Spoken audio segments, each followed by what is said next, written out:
welcome everybody. Really good to see you here today. And for those of you who don't know me, I'm Julia Blake, and I started Stronger Together almost a year ago.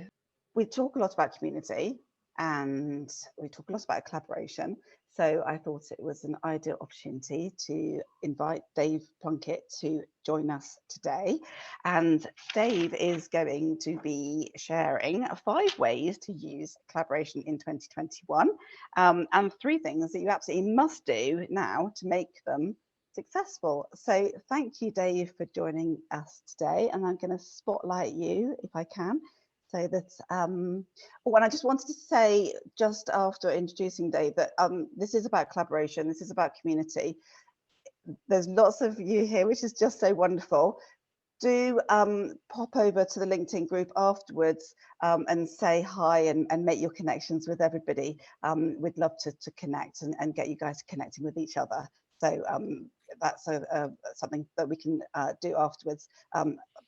In the time to chat as well. So Dave, looking forward to hearing 5 key ways to use collaboration in 2021. Cool, thank you. And first, can I just suggest we all give Julia a wonderful round of applause for you going Stronger Together. Well done, Julia. Thank you.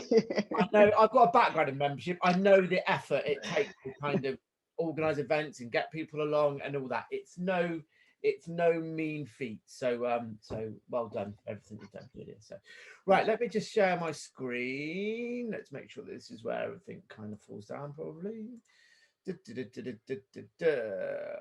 Right. Oh, I've just lost everyone. Right. Are you seeing my screen, everyone? Can I get nods of heads? Yes, we are. Great, perfect, because my Zoom just all went a little bit funny. Now, there isn't much on my slides. I'm not a massive slide person. There really is as a point of reference. So I would suggest that in the little kind of boxes up in your top right or top left, there's a thing where you can show the speaker and the screen and their screen. I would suggest you kind of I will be much more active than the slides will be. So if I would suggest kind of just playing around with those pieces, so you've got me as well as my slides, because I'm not really a huge slide person. And also, Julia, I did send you a tiny update. It is 5. It's just 5. 8. Even at the rate that I talk at, I would struggle to get the 5 and the 3 in a half-hour talk. So it's kind of a 3 and a 2, but they lead in. So either way, I am absolutely certain that there should be something here that you can all kind of take away from today's talk, which is about. So my name's Dave Plunkett, and I'm a collaboration junkie. All my working career, everything that I've built and I've done has been built around partnerships and collaborations. I've worked with brands like Regis and Volvo, and Experian and Yell, delivering them leads into their business. So I've been on that side of the coin in terms of partnerships and collaborations. I ran a membership organization, small business membership organization. We grew that to about 2,000 members. Looking back on that, over 95% of that was through referrals and partners and strategic partners. So, and the core of that proposition and was all built on partnerships as well. So it's something that I have lived and breathed. I reckon I've reached maybe 1 million business owners through these channels, set up hundreds, if not thousands, of partnerships. So I've had some success, but I have made or witnessed so many mistakes along the way on both sides. I've been the bit where I've been, right, if only the partner provided me with this, it would have been so much easier. So everything that I've not had senior roles as a partnership manager in big corporate firms or anything like that. What I have done is run businesses that have been absolutely founded in partnership and collaboration. And I've lived those experiences. And I've made the mistakes. And what I try and do now is both inspire people to work in this way, but help them actually implement them so they don't make the same inevitable mistakes that I and many others make and continue to make. I think there's time for Q&A at the end, so hopefully we'll do all of those at the end. By all means, if there's a question that comes up as I'm chatting, fire it into the chat so it's there, and I will ask Julia, the hostess with the most desks, to kind of just collate those for me. Julia, if anyone's got anything that's absolutely burning, that sounds like it's going to impact their ability to kind of get what's going on, then please chirp in. But otherwise, absolutely do all of that at the end. But for now, yeah, that's me. So on with the show. So kind of here's five key ways. So number one is add value. Now, this could have been increase exposure, generate inquiries. It could have been anything to do around the lead generation aspect of partnerships that so many people are looking to leverage, and what I have so much experience in. The reason why I've not put it as that, and I put it as add value, is because that's where it should come from an initial point. There is merits to things like straight up affiliate relationships where someone just does a sharing link, but it's not really what I'm going to talk about today. And it's where can you add value both to your own audience, but more importantly, where can you add value to someone else's audience? Because that's where the key thing needs to be in a partnership or a collaboration that's about increasing your exposure. It has to be about where you can add value. If someone's got the perfect match of an audience for you, but actually what you're talking about doesn't really fit with them and what they're doing, then it's not the right space for you to be in. How you deliver that audience, how you deliver that value, that's up to you, and it's up to how you most enjoy delivering and where you can offer most value. It can be things like events, webinars, podcasts, interviews, or guest posts and articles, podcast guests, sharing top tips, any of the value add stuff that hopefully you're already doing in your own brand for your own audience, or is on that ever increasing list of things that you want to be doing for your own audience and haven't got around to it. But all that value add stuff that you can do, if you can find someone else who has a similar audience where it's of value to them as well, then it's a great way for you to be able to increase your exposure. But it has to be from a value first perspective. I said about adding value to your own audience as well. Where that can work really nicely is for, I'm guessing there's a relative amount of people here who are kind of in the coach, consultant, trainer type space looking around. There will be so many people within your network where you are offering a complementary service.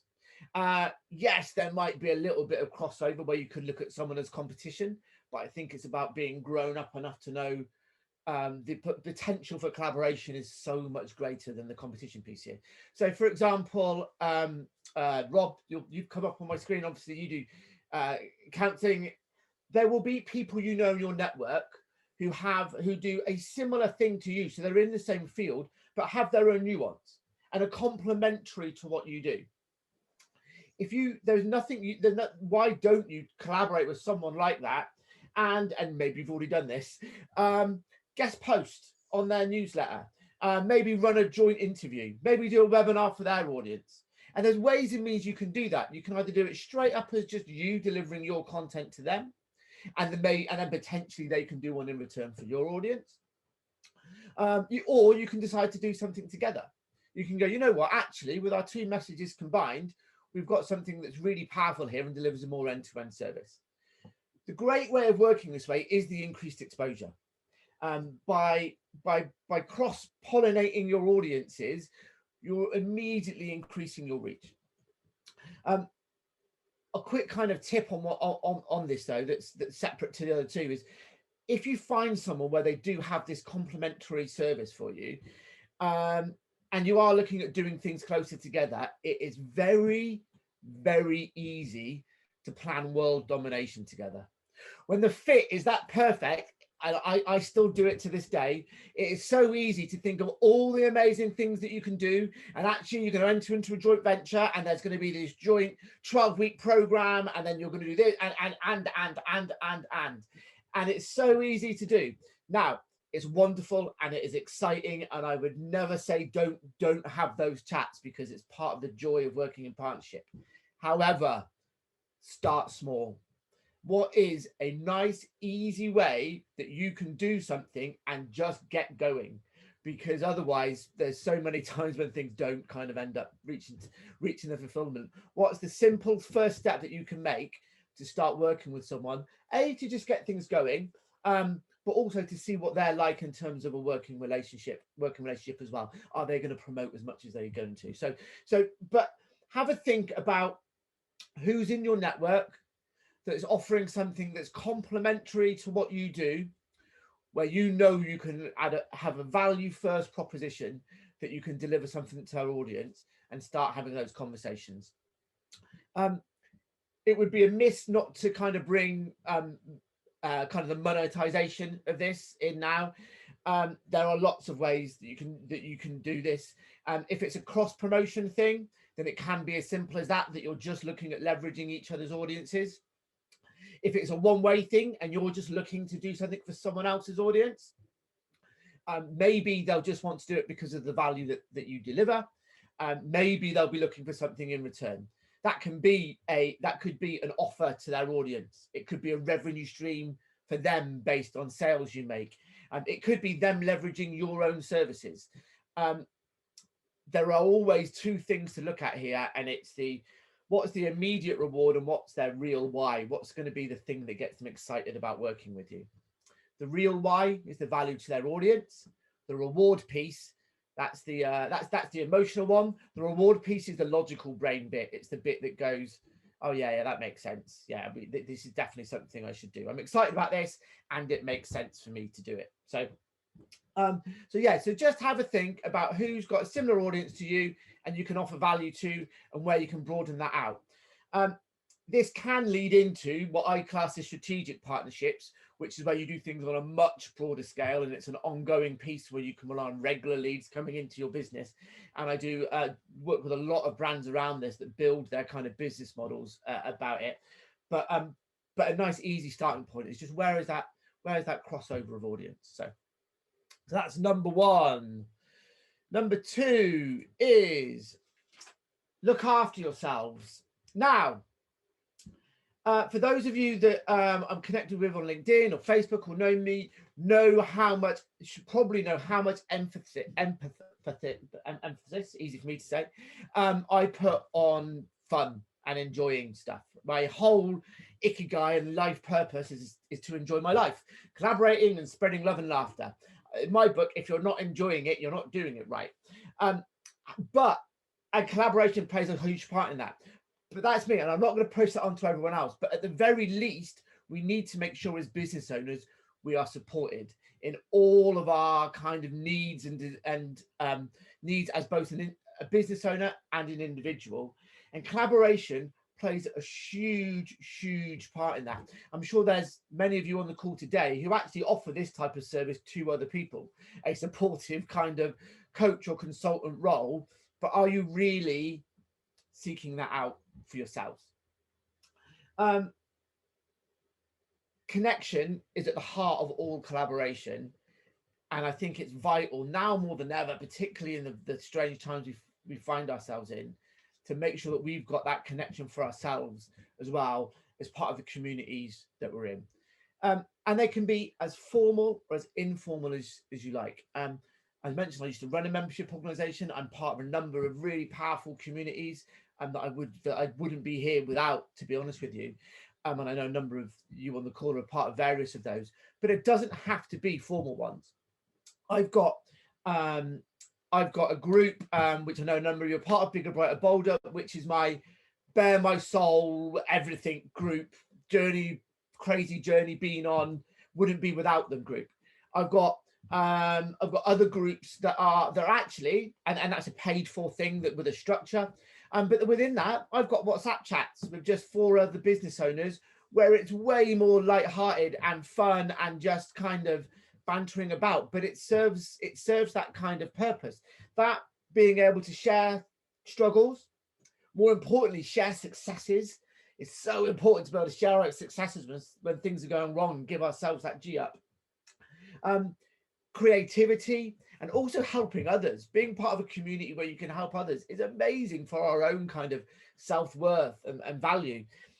And even if you've got that support in your personal life, I do still think that it's really important to have it in a professional sense as well. I think professional empathy is really important in terms of really understanding, like, if I've had a really good day at work and I've had some work and there's been some good results, my other half, Kelly, she's wonderful and supportive and she's really happy for me, but she doesn't get it in the same way that one of my business owner friends does. Like, do you know what I mean? There's that little happy dance you do when things are going really well. Like, you need to be in the same situation to get that. And so I would really, and obviously Julie's created an awesome one here and Stronger Together as well, but it's important to have different ones that serve different purposes. So I would really kind of make sure you're seeking out the right communities and the right levels of human connection with people and collaborating in that way, so that you're looking after yourself throughout the year in the right ways. Okay, so number 3, and it's kind of back to more sales matters, increasing referrals. So this is a huge soapbox subject of mine. And I class kind of partnerships and referrals as slightly different things. It's kind of strategic partners are where you're working really closely with someone with targets, and you're expecting a consistent flow of something coming through. A referral partner is anyone and anyone you come into contact with, really. And it's a massive soapbox subject for me, because there are so many really, really, really referable people who just don't ask for referrals. So you know what? Quick show of hands. How many of you how many of you receive referrals, first of all? Okay, brilliant. That's a great starting point, because it means you're getting. How many of you ask for them properly on a consistent basis? 4, 5, 5.5. Tony, if you're wobbling your hand, it's a no, Tony. So right. So, well, first of all, well done, you guys. And it shows that it just shows how lacking, because I'm sure you're all highly referable. I can see people here with their hands down who I know are massively referable. So I know one big barrier that I hear a lot from people is people see it as a sales activity. It's a whole nother talk for a whole nother time. But if you believe in the value of the service that you're offering, you're doing a disservice by not asking for more business and kind of have that confidence to sell. That's another talk for another person on that one. But the other one that I hear a lot of times is that people don't want to burden someone. They don't want to see it as being put out. And I give you a little news flash here. People love to give a referral. People really like connecting people up. I get a huge kick out of it, especially when people kind of come back and go, "All right, thanks for introducing me to so-and-so. It's gone really well." So it's not a burden at all. The trick is to make it really, really, really easy for the person to make that referral. If you take all the hard work off them, then they can make them nice and easily. And actually, you're doing everyone a favor. You're doing them a favor because they'll feel great. You're doing the person they're referring a favor because they really need your service, and you'll be able to deliver on that service and deliver on whatever it is you do. And obviously, you're growing your business, and the more your business grows, the more you can help and serve other people. So it really should be an absolutely vital cog in your within your business development strategy. I mentioned everyone and anyone can be a referral partner. They can, but only at the appropriate time. So for instance, I know I've got someone who's a funeral celebrant. Now, the traditional place to ask for a referral is kind of just after you've done a really good bit of work for someone. He's not going to be able to do that in that instance. Of course he's not. It wouldn't be the appropriate time. But there are ways of seeding it through in everything else that you do.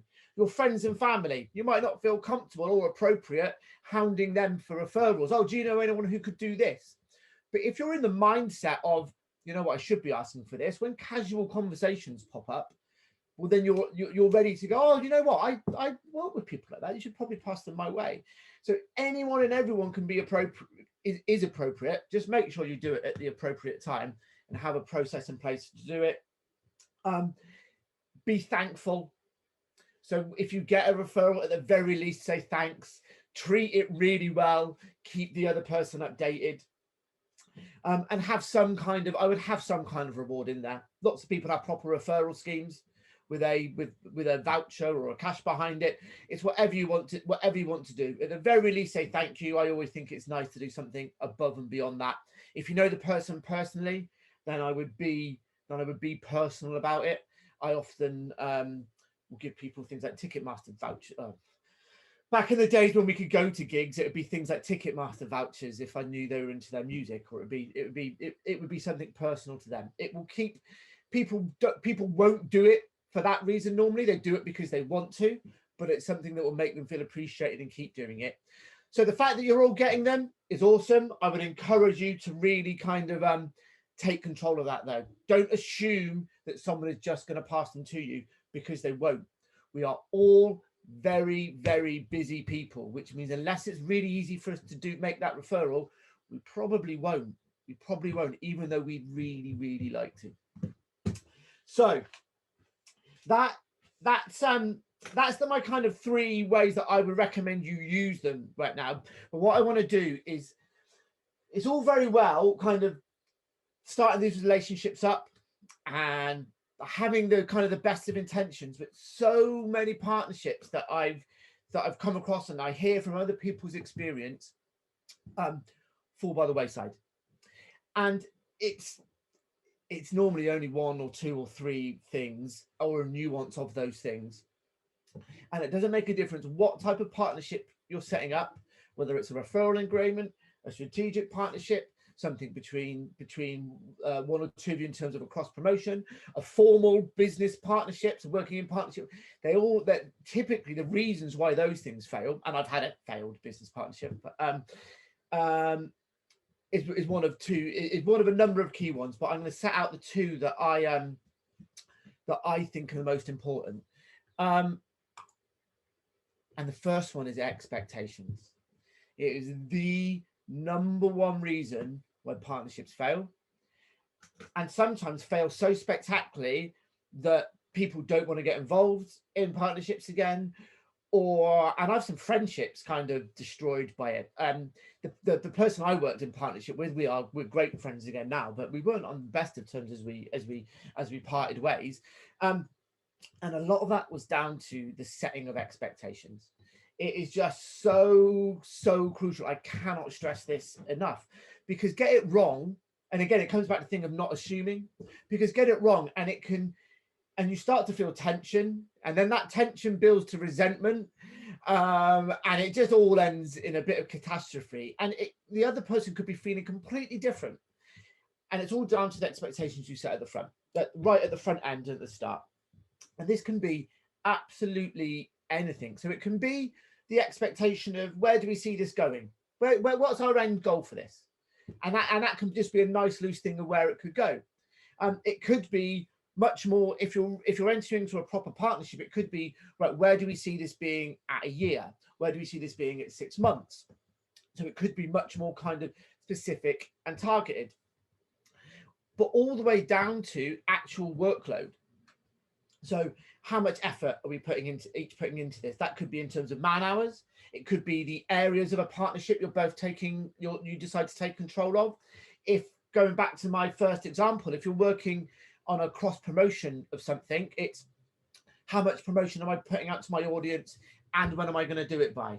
And even within that, if for someone else to promote something for you, you've got to give them some materials. It's, when am I providing them? What do I need to provide you by, and when am I providing it for?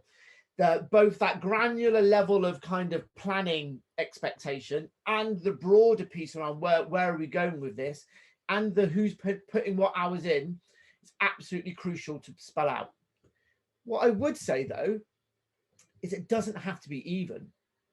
So if you're in a partnership where actually the other person is going to be doing the majority of the legwork, that's fine, as long as it's spelled out that way. And the rewards could reflect that, like how you're actually, well, that's another I should add in, actually, is if you're in a joint venture thing, what's the expectation of where any revenue generation is going with that? Make sure that you're on the same page with that.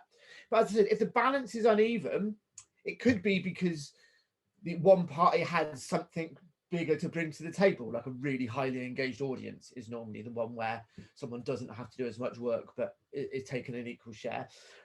But as long as both parties are comfortable with what's going to be expected of each other and by when, then you'll find that everything else moves kind of much more smoothly. That it's the biggest sorts of resentment, and it's where it's really where most fall down and can fall down irreparably sometimes.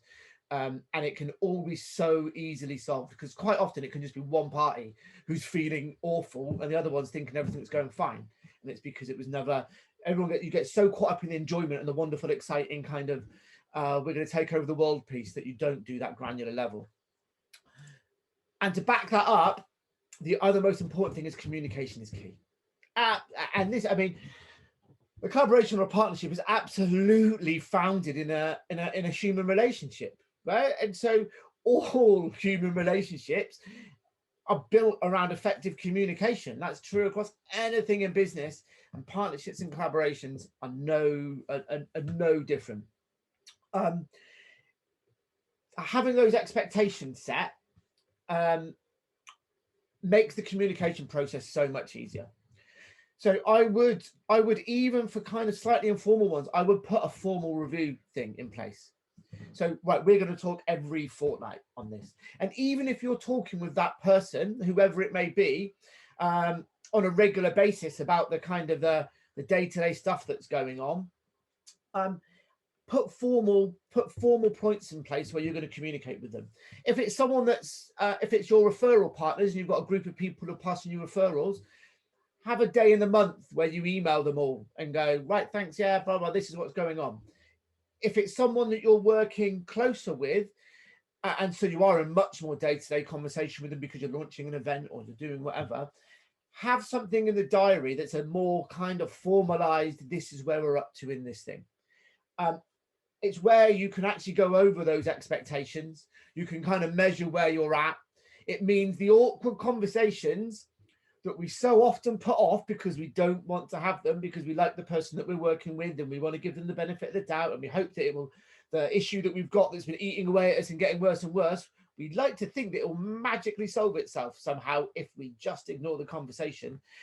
Those conversations that I'm sure we all put off, it gives you, if you've set the expectations, it makes it really easy. Well, not really easy, but much easier to have them, because you've got a framework to go, well, look, we said we'd do this by then and it hasn't, and we thought we'd have this reach by now and we haven't.